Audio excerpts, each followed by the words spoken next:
بسم اللہ الرحمن الرحیم۔ واقعی رحمہ اللہ فرماتے ہیں کہ یاسر بن حسین کا بیان ہے کہ حضرت یزید بن ابی سفیان رومی لشکر سے 3 روز قبل مع اپنی فوج کے مقام تبوک پہنچ چکے تھے۔ چوتھے روز اصحاب رسول صلی اللہ علیہ وسلم کا ارادہ تھا کہ آگے بڑھے کہ دور سے انہیں گرد اڑتی دکھائی دی۔ یہ دیکھ کر مسلمان ہوشیار ہو گئے۔ حضرت یزید بن ابی سفیان نے 1000 لشکر ربیعہ بن عامر کی سرکردگی میں دے کر ایک کمینگاہ میں چھپا دیا اور 1000 کو لے کر سامنے ہو گئے۔ لڑائی کے لیے صف مرتب کی، چند نصائح بیان کی، خدا تعالیٰ کی نعمتوں کا ذکر کیا اور فرمایا یاد رکھو خدا تعالیٰ جل جلالہ نے تم سے مدد کا وعدہ کیا ہے، اکثر جگہ فرشتوں کی فوج بھیج کر تمہاری مدد کی۔ قرآن شریف میں فرمایا کم من فئۃ قلیلۃ غلبت فئۃ کثیرۃ بإذن اللہ واللہ مع الصابرین۔ اکثر مرتبہ بہتر توڑی اور چھوٹی جماعت بہت بڑی جماعت پر اللہ کے حکم سے غالب آ جاتی ہے اور اللہ تعالیٰ صابروں کے ساتھ ہے۔ ہمارے آقا مولا جناب رسول اللہ صلی اللہ علیہ وسلم فرما گئے ہیں کہ الجنت تحت ظلال السیوف، کہ تلواروں کے سائے تلے جنت ہے۔ بہادران اسلام سب سے پہلا لشکر جو شام میں جہاد کے لیے بنی اسفر کے مقابلے پر آیا وہ تمہارا ہی ہے۔ اب جو مسلمانوں کے لشکر تم سے آ کر ملے گے اس کے اصل تم ہی شمار ہو گئے۔ دوسرے لشکر محض ملنے والے یا ممید و معاون ہو گئے۔ تمہیں بھی چاہیے کہ تم وہی کر کے دکھلاؤ جو تمہاری طرف سے مسلمانوں کا گمان ہے۔ دشمن تمہارے مقابلہ پر ہے، اس لیے احتیاط رکھو کہ وہ تمہارے قتل کی امید کرے۔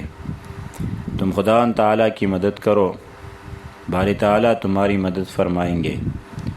حضرت یزید بن ابی سفیان ابھی یہ نصائح کر ہی رہے تھے کہ سامنے سے رومیوں کی فوج کے پیشروا اور اس کے پیچھے خود فوج پہنچ گئی۔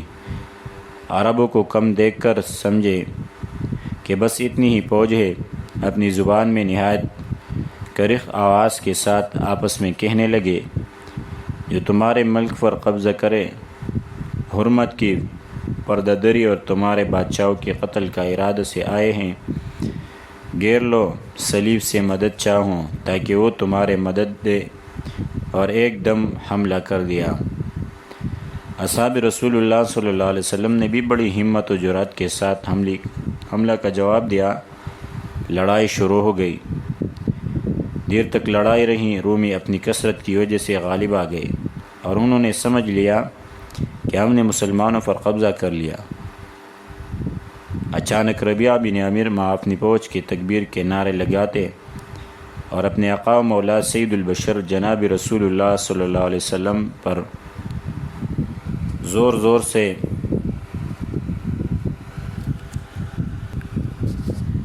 درود پڑھتے عربی گھوڑوں پر سوار عبر کی طرح گرجتے ہوئے نمودار ہوئے۔ آپ نے اس زور سے حملہ کیا کہ توحید کا عالم لہرانے لگا۔ رومیوں نے جس وقت اس کمینگاہ سے آنے والے لشکر کو دیکھا ان کی ہمتیں ٹوٹ گئی اور ان کے دلوں میں خدا تعالیٰ نے ایسا رعب ڈال دیا کہ ان کے فراق کڑ گئے اور بھاگ پڑے۔ ربیعہ بن عامر رضی اللہ عنہ کی نظر باطلیق پر پڑی جو اپنے لشکر کو لڑائی کی ترغیب و تحریض دلا کر انہیں جنگ پر آمادہ کر رہا تھا۔ آپ نے قیافت سے معلوم کیا کہ سالاری لشکر معلوم ہوتا ہے۔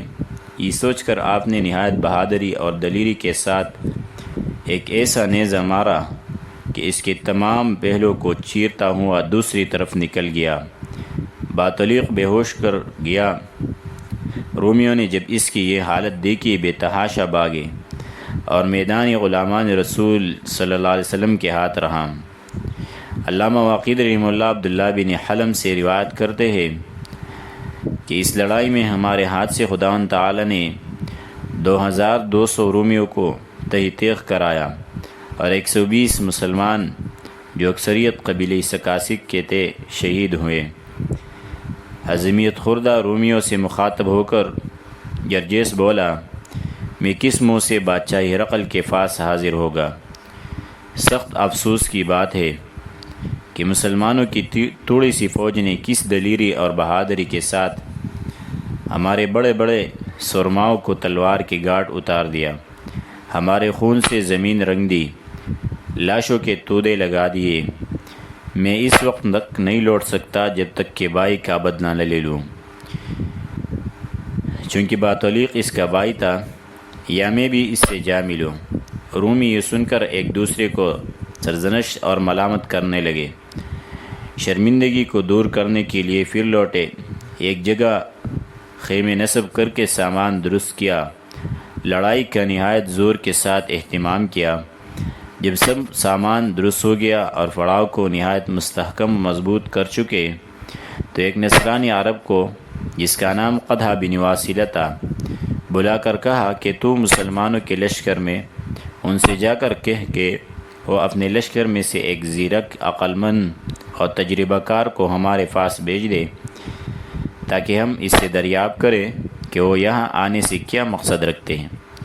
قدحہ بن واصلہ ایک تیز سبک روح گھوڑے پر سوار ہو کر مسلمانوں کے لشکر میں آیا۔ قبیلہ اوس کے چند شخصوں نے اپنے لشکر کی طرف ایک اجنبی کو آتے دیکھ کر دریافت کیا کہ یہاں آنے سے کیا غرض ہے۔ قدحہ نے جواب دیا کہ ملکی معاملات اور آپ کے یہاں آنے کا مقصد دریافت کرنے کی غرض سے ہمارے سردار لشکر آپ کے ایک عقلمند اور تجربہ کار شخص کو بلاتے ہیں۔ حضرت ربیعہ بن عامر رضی اللہ عنہ نے کہا کہ میں جاؤں گا۔ حضرت یزید بن ابی سفیان نے فرمایا کہ ربیعہ تمہارا جانا مناسب نہیں ہے، کیونکہ تم نے کل کی لڑائی میں ان کے ایک بڑے عہدیدار کو قتل کیا تھا۔ آپ نے کہا باری تعالیٰ قرآن شریف میں فرماتے ہیں قُلْ لَن يُصِيبَنَا إِلَّا مَا كَتَبَ اللَّهُ لَنَا هُوَ مَوْلَانَا، یعنی اے رسول آپ کہہ دیجئے کہ ہمیں کوئی مصیبت نہیں پہنچتی مگر وہی جو خدا تعالیٰ نے ہمارے لیے لکھ دی ہے، اور وہ خدا تعالیٰ ہمارے ساتھ ہے۔ نیز میں آپ اور تمام مسلمانوں کو اس کی نصیحت کرتا ہوں کہ آپ حضرات کی تمام توجہ میری طرف رہے۔ اگر رومی میرے ساتھ کوئی بے وفائی یا فریب کاری کرے اور اس وجہ سے میں ان پر حملہ آور ہوں تو تم بھی ان پر معاً حملہ کر دو۔ یہ کہہ کر آپ گھوڑے پر سوار ہوئے اور تمام مسلمانوں کو سلام کر کے دشمن کی طرف چل دیے۔ جس وقت آپ حریب کے خیموں کے قریب پہنچے تو قدحہ بن واصلہ نے کہا کہ بادشاہ کے لشکر کی تعظیم کیجیے اور گھوڑے سے اتر لیجیے۔ آپ نے فرمایا کہ میں ایسا شخص نہیں ہوں کہ عزت چھوڑ کر ذلت اختیار کروں۔ یہ کبھی نہیں ہو سکتا کہ میں اپنا گھوڑا دوسرے کے سپرد کر دوں۔ میں سوائے خیمہ کے دروازہ کے اور کسی جگہ نہیں اتروں گا۔ اگر آپ کو یہ منظور نہیں ہے تو میں لوٹ جاتا ہوں، کیونکہ آپ لوگوں نے ہی ہمیں بلایا ہے، ہم نے آپ کے پاس کسی طرح پیغام نہیں بھیجا۔ قدحہ بن واصلہ نے تمام قصہ رومیوں سے جا کر بیان کیا۔ انہوں نے آپس میں مشاورت کی اور کہا کہ یہ عربی لوگ قول کے بہت پکے اور بات کے سچے ہوتے ہیں، جس طرح وہ آنا چاہے آنے دو۔ چنانچہ آپ اسی طرح گھوڑے پر سوار خیمہ تک تشریف لے گئے اور خیمہ کے قریب پہنچ کر گھوڑے سے اترے اور گھوڑے کی باگ ہاتھ میں تھامے ہوئے زمین پر دو زانوں بیٹھ گئے۔ جرجس نے کہا برادری عربی، تم ہمارے نزدیک بہت ہی کمزور تھے۔ ہمارے دل میں کبھی اس کا شبہ بھی نہیں گزرتا تھا کہ تم ہم سے کسی وقت لڑو گے اور ہم پر کبھی چڑھ بھی آؤ گے۔ اب تم ہم سے کیا چاہتے ہو؟ آپ نے فرمایا ہماری یہ خواہش ہے کہ تم ہمارا دین قبول کر لو، اور جو کلمہ ہم پڑھتے ہیں تم بھی وہی پڑھو، اور اگر یہ منظور نہیں ہے تو ہمیں جزیہ دیا کرو، اور اگر اس میں بھی کس طرح کا پس و پیش ہے تو یاد رکھو تلوار سب سے اچھا فیصلہ کرتی ہے۔ جرجس نے کہا کہ اس میں کیا حرج ہے اور اس میں کون سا امر مانے ہے کہ تم ملک فارس پر چڑھائی کرو اور ہم سے صلح اور دوستی رکھو۔ آپ نے فرمایا ملک فارس کی نسبت چونکہ تمہارا ملک ہم سے قریب ہے اور خدا تعالیٰ احکم الحاکمین نے ہمیں حکم دیا ہے کہ قاتلوا الذین یلونکم من الکفار ولیجدوا فیکم غلظہ، یعنی جو کفار تم سے قریب ہیں ان سے لڑو اور چاہیے کہ وہ تمہیں زیادہ قوی پائیں۔ جرجس نے کہا کہ کیا تم پر کوئی کتاب بھی نازل ہوئی ہے؟ آپ نے فرمایا کہ ہاں، جیسے تمہاری نبی پر انجیل مقدس نازل ہوئی تھی۔ اس نے کہا یہ بھی ہو سکتا ہے کہ تم ہم سے اس شرط پر صلح کر لو کہ ہم تمہارے ہر ایک آدمی کو 1 دینار اور 1 اونٹ غلہ، اور تمہارے سردار کو 100 دینار اور 10 اونٹ غلہ، اور تمہارے خلیفہ کو 1000 دینار اور 100 اونٹ غلہ دے دے، اور ہمارے آپ کے درمیان ایک صلح نامہ بدی مضمون مرتب ہو جائے کہ نہ تم ہم سے کبھی لڑو اور نہ ہم تم سے کبھی جنگ جو ہو۔ آپ نے فرمایا ایسا کبھی نہیں ہو سکتا، میں پہلے کہہ چکا ہوں کہ اول تو اسلام، دوسرے جزیہ اور تیسرے تلوار ہیں، اور بس اس نے کہا کہ ہم سے یہ تو کبھی نہیں ہو سکتا کہ مذہب تبدیل کر کے مسلمان ہو جائے، کیونکہ ہم اپنے دین سے بہتر کسی مذہب کو نہیں دیکھتے، اور جزیہ سے بہتر مر رہنا ہے۔ بس بہتر یہی ہے کہ ہم مر رہے، تم ہم سے زیادہ جنگجو نہیں ہو، کیونکہ ہماری فوج میں اولادی بطارقہ اور عمالقہ، مرد میدان، تلوار اور نیزہ کے ماہرین موجود ہے۔ اس کے بعد جرجس نے دربان کو حکم دیا کہ ثقیل نامی فادری کو بلا کر لائے تاکہ اس بدوی کے ساتھ مناظرہ کیا جائے۔ انشاءاللہ آگے درس میں ذکر کریں گے۔